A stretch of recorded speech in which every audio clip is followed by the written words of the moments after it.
Isang career talk ang isinagawa ng GMA News TV na binansagang Learniversity sa University of the East.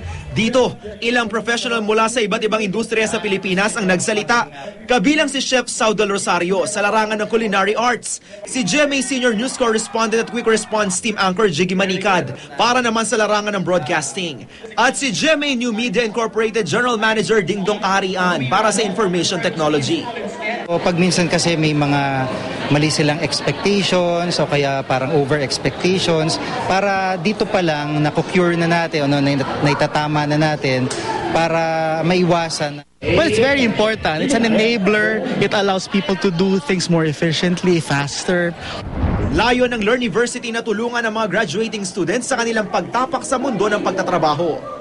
Mahigit 200 estudyante at guro ang dumalo sa isang Think Before You Click seminar ng GMA News and Public Affairs sa Siena College sa Quezon City. Kabilang sa mga nagsalita ang Senior News Correspondent na si Cara David na tinalakay ang social media ethics at ang wastong paggamit nito. The internet and social media was invented para lalo pang linangin at lalo pang patibayin ang communication sa isa't isa.